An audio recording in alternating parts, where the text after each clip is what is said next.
Assalamualaikum warahmatullahi wabarakatuh. Bertemu lagi dengan saya Dina Askan Reza Putri, calon guru penggerak Angkatan 5 Kabupaten Pasaman Barat. Saya berasal dari SD Negeri 10 Sasak, Ranah Pasisir. Fasilitator saya Ibu Leni Murni Hayati dan pengajar praktik saya Bunda Pulman Evida. Baiklah, pengimbasan modul 1.4 tentang budaya positif, saya melaksanakan webinar yang dilaksanakan pada tanggal 2 September 2022 pukul 16.30. Berikut ini rekaman webinar yang saya laksanakan tentang pengimbasan budaya positif di lingkungan sekolah dan kelas. Assalamualaikum warahmatullahi wabarakatuh. Waalaikumsalam warahmatullahi wabarakatuh. Selamat sore Bapak Ibu semua. Terima kasih atas waktunya karena sudah masuk di program pengimbasan budaya positif pada modul 1.4. Saya mencoba menjelaskan sedikit tentang ilmu yang saya punya.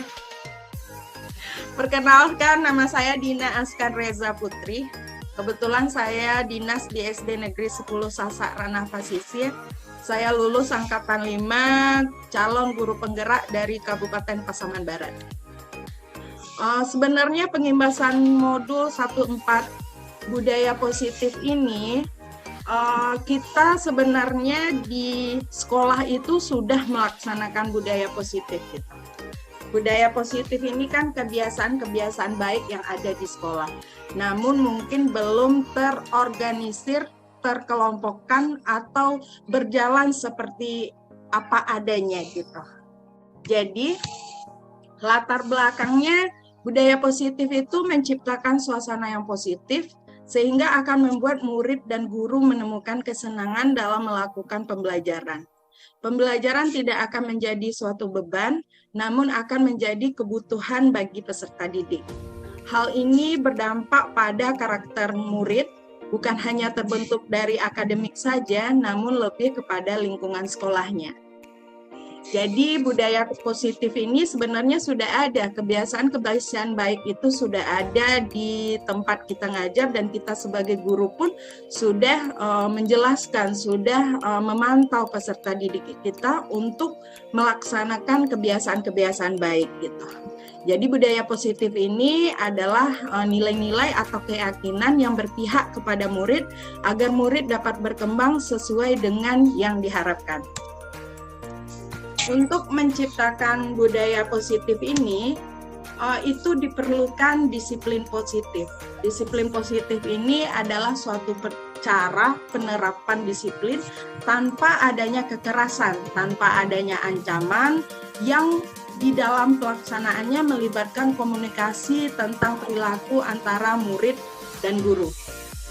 Dalam penerapan disiplin positif pun murid diajarkan agar memahami konsekuensi dari tindakan. Jadi mereka itu ketika memperlakukan bersikap seperti ini, apa sih konsekuensi yang akan mereka terima? Jadi ada semacam rasa tanggung jawab terhadap pola tingkah laku.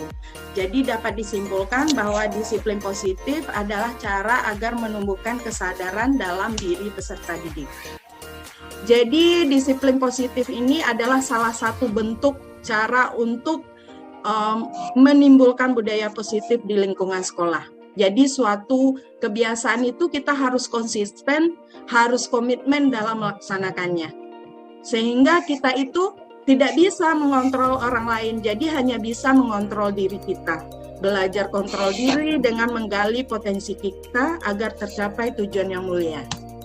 Nah, sebagaimana yang kita ketahuan, banyak nilai-nilai kebajikan yang ada di dalam kurikulum Merdeka sekarang itu banyak tuntutan nilai-nilai kebajikannya. Nah, saya di sini lebih memfokuskan kepada profil Pancasila. Jadi di sini ini yang pertama itu ada beriman bertakwa kepada Tuhan Yang Maha Esa dan berakhlak mulia. kebinekaan global, gotong royong, mandiri, dan bernalar kritis serta kreatif. Semua hal ini, jadi semua nilai-nilai kebajikan yang ada tuntutannya di dalam profil pelajar Pancasila ini dapat terwujud jika kita melaksanakan disiplin positif dengan konsisten dan komitmen di seluruh ekosistem sekolah gitu. Nah, bagaimana sih caranya agar agar disiplin sekolah itu dapat terlaksana gitu? Jadi yang pertama kita lakukan adalah membuat keyakinan kelas. Jadi selama ini kita sudah membuat aturan-aturan tersebut, tapi aturannya muncul hanya dari diri kita sebagai guru. Kita tidak pernah memberi wadah kepada peserta didik kita untuk memunculkan berbagai aturan. Jadi hal pertama yang Bapak Ibu lakukan yaitu membuat keyakinan kelas atau kesepakatan kelas. Jadi kesepakatan kelas itu dibentuk bersama murid, bukan hanya guru yang membuat aturan, misalnya tidak boleh datang terlambat, dilarang buang sampah sembarangan, bukan hanya kita, namun kita meminta dari mereka. Saya sudah mencobakan di kelas saya dengan menggunakan stick note. Jadi mereka menulis sendiri di lembar catnya, nanti ditempel apa saja aturan-aturannya. Satu orang siswa dia menyiapkan satu buah aturan atau kesepakatan kelas yang harus mereka laksanakan. Sehingga nanti kita bikin dari kertas koran, itu ditempel aturan-aturan itu. Nah, ketika keyakinan atau kesepakatan kelas sudah terlaksana, sudah dibuat, jadi kita tuh mudah. Nah, bagaimana pula dengan anak misalnya yang membuat karakternya itu agak aktif di dalam kelas?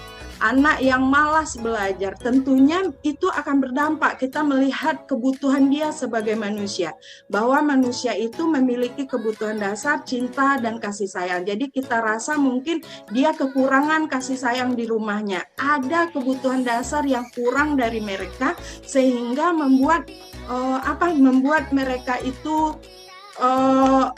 menimbulkan di sekolah, memunculkan sikap-sikap tersebut di sekolah. Yang selanjutnya mungkin rasa diterimanya, penguasaannya, kesenangannya, atau kebebasannya.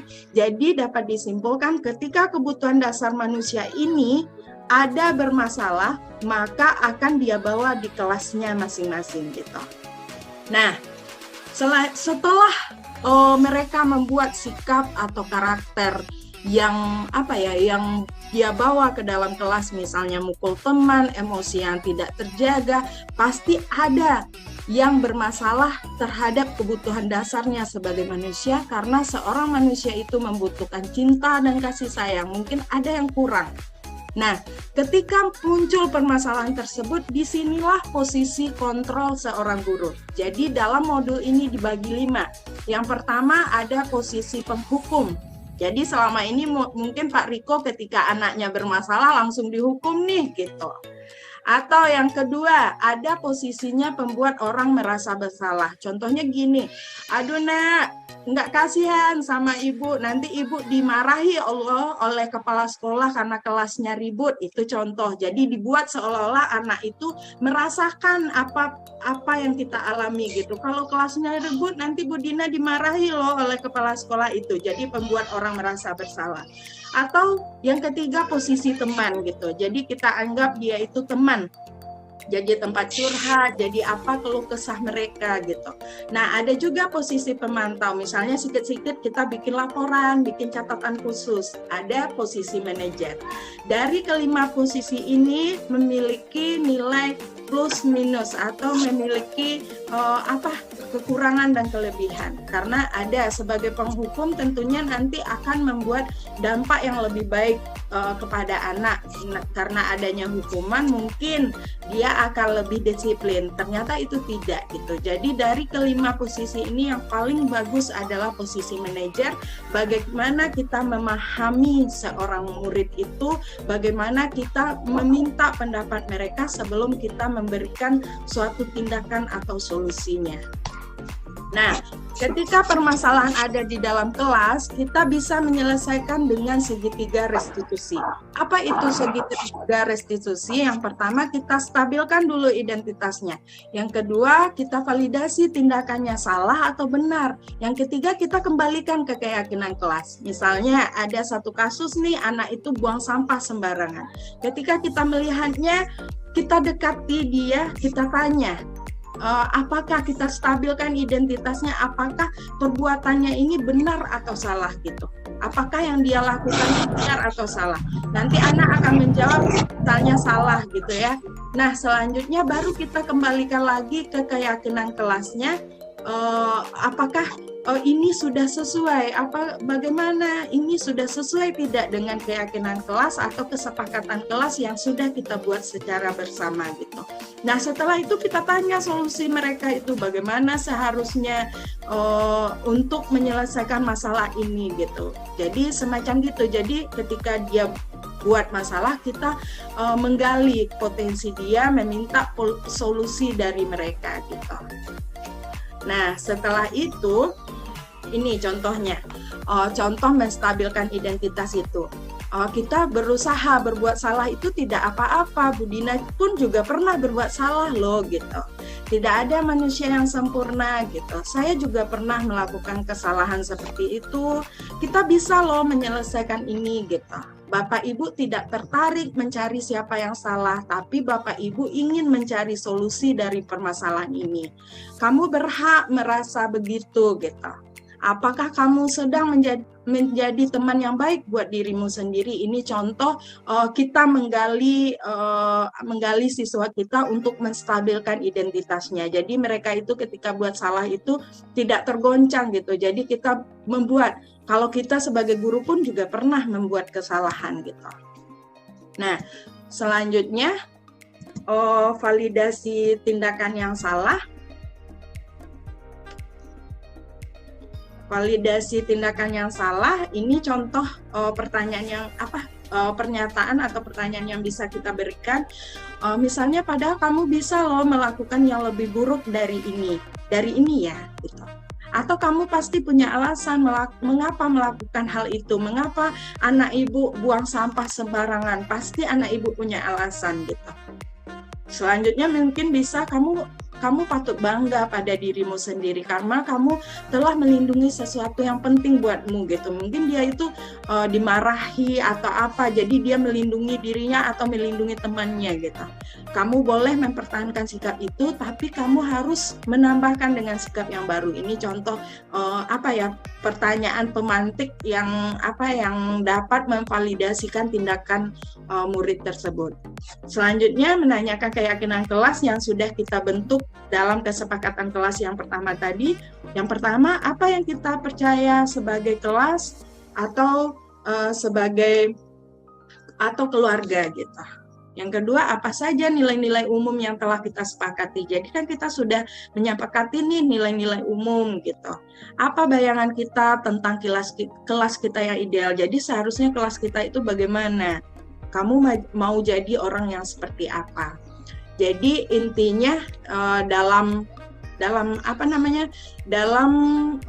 budaya positif ini, bagaimana kita itu menjadikan murid kita itu sebagai berpihak. Jadi semua yang kita lakukan itu berpihak kepada murid, bukan aturan itu bukan kita yang buat, tapi kesepakatan dengan murid kita. Oke, sekian mungkin penjelasan dari modul 1.4 budaya positif. Terima kasih Bapak Ibu. Jadi intinya di sini kita sebagai guru itu adalah menghamba di sini itu kita membuat semua proses pembelajaran itu berdiferensiasi atau berpihak kepada murid.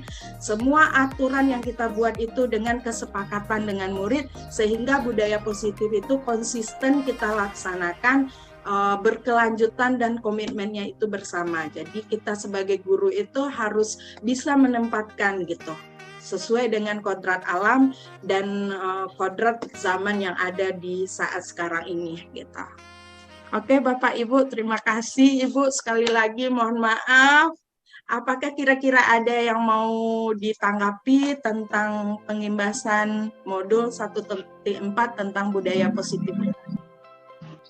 Bu Dina, yang saya mau tanyakan ini yang keyakinan kelas ini bisa kayak seperti macam kertas karton dibagi dua, terus ditulis yang boleh dilakukan sama yang tidak boleh dilakukan oleh anak-anak, seperti itu. Boleh kan seperti itu, Bu Dina? Boleh Bu Suryati, cuman dari mereka munculnya. Bu? Boleh Bu Suryati, tapi dari mereka munculnya, Bu. Jadi yang tidak boleh menurut mereka itu apa, yang boleh menurut mereka itu apa gitu. Nanti kita hanya mengunci aja, berikan penguatan aja lagi gitu.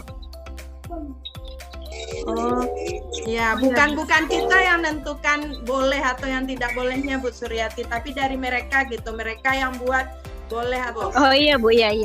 Iya, oh iya. Makasih Bu. Ya, Bu Suryati, makasih. Oke. Terima kasih banyak Bapak Ibu. Semoga saya bisa lebih baik lagi dalam proses menyelesaikan pendidikan guru penggerak ini. Mohon maaf dan terima kasih yang sebesar-besarnya. Pengimbasan ini saya lakukan secara daring dengan link mendadak. Namun Bapak Ibu sempat meluangkan waktunya kepada saya. Terima kasih sekali Bu Petriani selaku Kepsek di gugus saya. Semoga dukungan Ibu seperti ini juga menambah semangat bagi saya untuk menyelesaikan program pendidikan guru penggerak ini. Saya izin undur diri dulu, Bapak Ibu. Mohon maaf atas ketidaknyamanannya di sore ini. Terima kasih atas kesempatannya. Saya hanyalah manusia yang tidak luput dari kesalahan karena kesempurnaan hanyalah milik Allah Subhanahu wa Ta'ala. Saya izin undur diri dulu. Wabillahi taufik wal hidayah. Assalamualaikum warahmatullahi wabarakatuh. Waalaikumsalam warahmatullahi wabarakatuh.